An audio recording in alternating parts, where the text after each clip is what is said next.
When I was 27 years old, I left a very demanding job in management consulting for a job that was even more demanding, teaching. I went to teach 7th graders math in the New York City public schools. And like any teacher, I made quizzes and tests, I gave out homework assignments. When the work came back, I calculated grades. What struck me was that IQ was not the only difference between my best and my worst students. Some of my strongest performers did not have stratospheric IQ scores. Some of my smartest kids weren't doing so well. And that got me thinking. The kinds of things you need to learn in 7th grade math, sure, they're hard. Ratios, decimals, the area of a parallelogram. But these concepts are not impossible.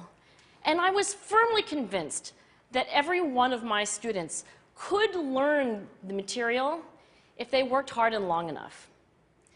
After several more years of teaching, I came to the conclusion that what we need in education is a much better understanding of students and learning from a motivational perspective, from a psychological perspective.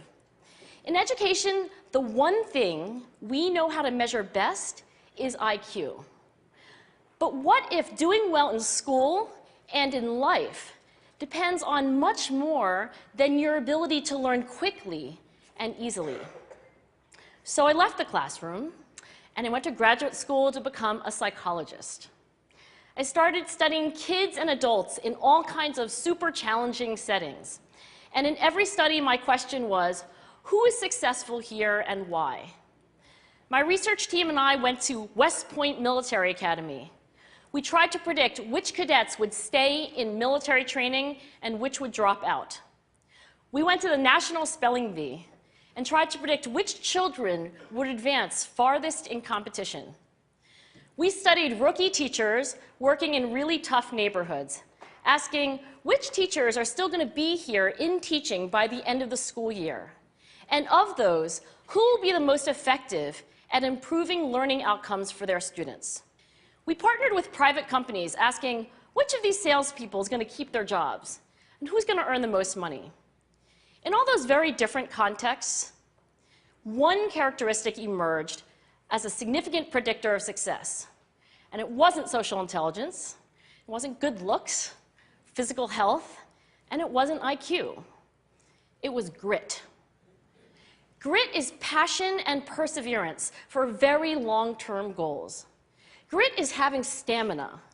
Grit is sticking with your future, day in, day out, not just for the week, not just for the month, but for years, and working really hard to make that future a reality. Grit is living life like it's a marathon, not a sprint. A few years ago, I started studying grit in the Chicago public schools. I asked thousands of high school juniors to take grit questionnaires, and then waited around more than a year to see who would graduate. Turns out that grittier kids were significantly more likely to graduate, even when I matched them on every characteristic I could measure, things like family income, standardized achievement test scores, even how safe kids felt when they were at school. So it's not just at West Point or the National Spelling Bee that grit matters, it's also in school, especially for kids at risk for dropping out. To me, the most shocking thing about grit is how little we know, how little science knows about building it. Every day, parents and teachers ask me, how do I build grit in kids? What do I do to teach kids a solid work ethic? How do I keep them motivated for the long run? The honest answer is, I don't know. What I do know is that talent doesn't make you gritty. Our data show very clearly that there are many talented individuals who simply do not follow through on their commitments. In fact, in our data, grit is usually unrelated or even inversely related to measures of talent. So far, the best idea I've heard about building grit in kids is something called growth mindset. This is an idea developed at Stanford University by Carol Dweck, and it is the belief that the ability to learn is not fixed, that it can change with your effort. Dr. Dweck has shown that when kids read and learn about the brain and how it changes and grows in response to challenge, they're much more likely to persevere when they fail because they don't believe that failure is a permanent condition.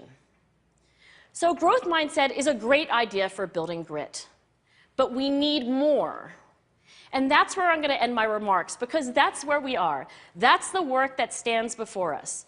We need to take our best ideas, our strongest intuitions, and we need to test them.